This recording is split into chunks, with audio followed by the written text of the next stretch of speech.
Baik, kembali bersama kami. Walaupun kita telah pun sampai ke tahap di mana kita boleh menarik nafas lega sedikit, 88.8% daripada penduduk dewasa negara telah pun mendapat suntikan vaksin dan kita boleh bergerak lebih kurang macam biasa. Namun tekanan kewangan terus dirasai oleh pemilik perniagaan kecil dan sederhana, selain daripada mereka yang masih belum mencari pekerjaan disebabkan telah pun kehilangan punca pendapatan mereka akibat daripada pandemik ini, terutama sekali dalam sektor pelancongan. Ya, betul. Sebab itulah hari ini kita bawakan dua pakar sebenarnya untuk membantu anda mengurangkan stres ataupun tekanan yang disebabkan oleh kewangan ini. Kita bersama dengan Encik Muhammad Ali Abdul Razak, perundingan NGOS, dan juga Encik Badrul Rizwan Buhari, juga perundingan NGOS. Assalamualaikum, selamat pagi. Waalaikumsalam. Sihat ya kedua-duanya? Sihat. Alhamdulillah. Alhamdulillah. Tekanan macam mana? Ada sekarang? Kalau kita sebut memang tekanan sepanjang masa. Tapi kita berjaya kurang masa. Tapi sebab dia ambil tekanan orang lain juga. Dia pun stres. Dia pun akan rasa juga. Tuan punya badan akan rasa juga apabila menerima tekanan daripada luar. Mungkin kita boleh menceritakan sedikit tentang senario sekarang, senario real time. Sebab dahulunya apabila kita berbincang lebih kepada bebanan hutang yang melampau dan sebagainya. Adakah ia masih sama setelah ekonomi dibuka semula sedikit demi sedikit? Apa kita tengok pandemik ni jadi satu isu dia, tekanan kewangan yang sangat tinggi. So kita tahu bila tekanan kewangan ni, bila orang tanya kenapa saya dapat tekanan kewangan, bila duit keluar lagi banyak pada masuk. Kan kita kata gaji 2,000 tapi kena keluar 1,500. So jadi isu di mana tekanan ni beban. Bila beban, dia akan jadi efek kepada kesihatan mental kita. Bila dah kita kata kesihatan mental ni dia datang daripada tekanan, kegelisahan, murung, tidur tak cukup. Bila tidur tak cukup, prestasi pun out. Pergi kerja, prestasi dah out, kemungkinan untuk dibuang kerja atau tiada, kenaikan pangkat. So kat situ kita nampak satu tekanan sangat terbeban. Kitaran tekanan tu. Betul. So apa yang kita nak buat, kita kena betulkan balik. Kita kena tahu apa matlamat kita kewangan yang betul. So kita kena tahu dulu apa itu tekanan beban yang buat kita beban ke pasal kewangan ni kan. Kalau kita tengok pun statistik, kita tengok daripada pandemik ni 1,099 orang bunuh diri disebabkan kemurungan, disebabkan tekanan kewangan, keluarga. So kita tahu benda ni efek dia, isu dia jadi daripada kewangan. Bila kewangan terjejas, semua jadi. Tekanan kita makin besar. So kita kena tahu macam mana nak kurangkan tekanan ni dulu. Macam tadi kata kita kena tahu apa di antara punca-punca tekanan itu. Tapi kita tak boleh nak pukul rata semua orang sama ataupun mempunyai punca permasalahan yang sama. Jadi kalau kita boleh perbahagikan dari segi demografiknya, contoh dari segi umur 20-an, 30-an dan juga 40-an ke atas. Di antara mereka ni apa masalah-masalah utamanya? Okey, kalau ikutkan daripada pecahan umur, kalau ikutkan sebenarnya yang mana baru bermula bekerja dan antara 20 ke 30, dia lebih tinggi berbanding 30 dan ke atas. Berkenaan sebab dia orang punya keinginan. Macam mana tadi sahabat saya beritahu, dia punya gaji 2,000 tapi dia punya expenses 2,500. Keperluan dan kehendak dia. Sebab dia orang macam bila dah mula bekerja, dia orang ada satu benda yang paling dia orang suka adalah ada satu kad. Yang hari ini kita swipe, mungkin bulan depan kita bayar. So keinginan dia tu mengatasi pendapatan dia. So dia punya tekanan tu bukannya selesai dalam 1 bulan. Dia akan bawa berbulan dan berbulan. Pergi kerja dia bawa tekanan stres tu.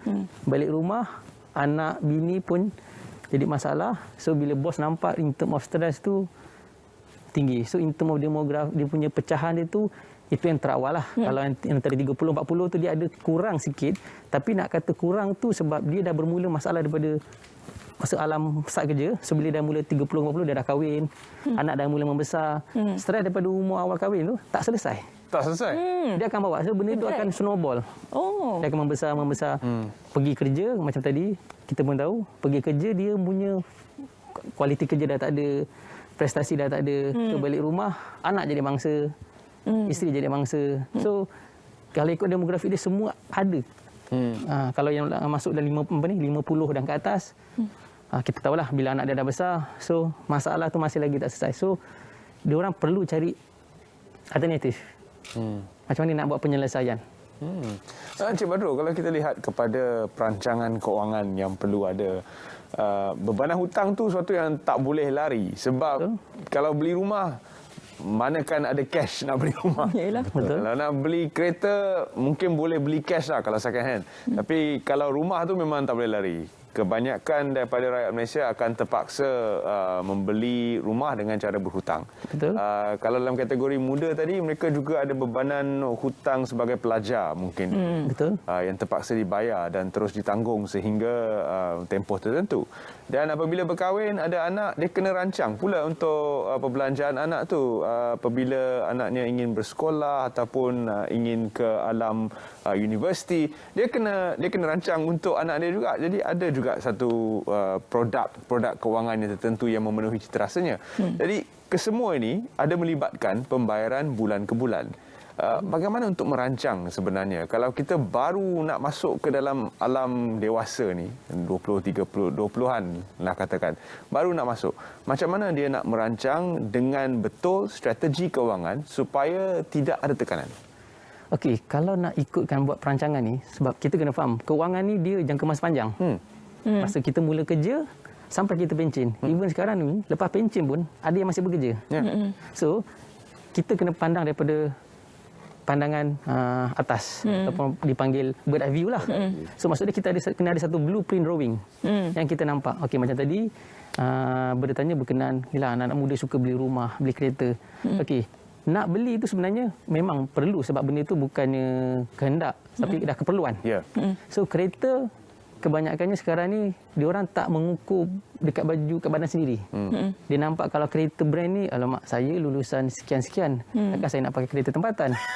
So mungkin sebab okey, kalau macam saya tengok, kalau dulu orang kata, orang kampung kata kita ni suka dengar orang kata orang jiran lah. Tapi sekarang ni kita dengan media sosial, kita terpengaruh. Banyak terpengaruh itu kalau pasal kereta. Kalau pasal rumah, kita suka beli apabila orang kata ada rumah murah.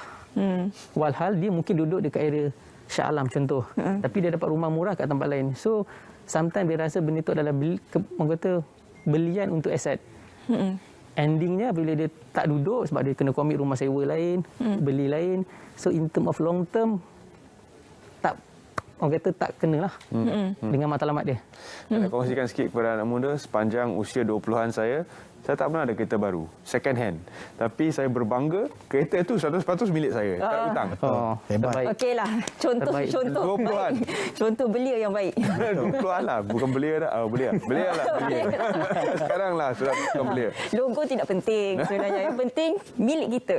Betul. Tapi kalau kita bercerita mengenai perniagaan, itu tadi bebanan hutang. Perniagaan begitu juga sama. Macam sekarang ni ramai yang dah masuk ke bidang perniagaan, khususnya kepada mereka yang terjejas dari sektor pekerjaan yang dah dibuang kerja seperti mana dikatakan tadi.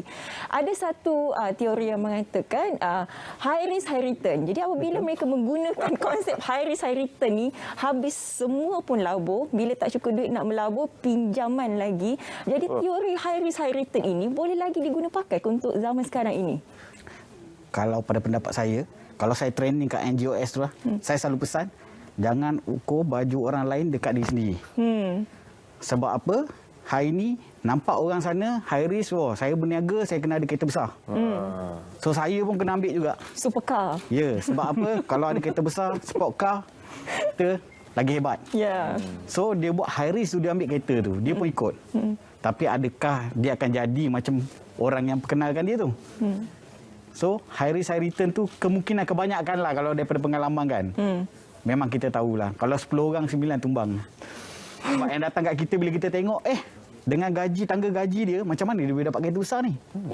Kan? Macam mana dia boleh dapat? Ya, macam mana dia boleh dapat? Macam mana diluluskan? Macam mana diluluskan? Kita pun terkejut.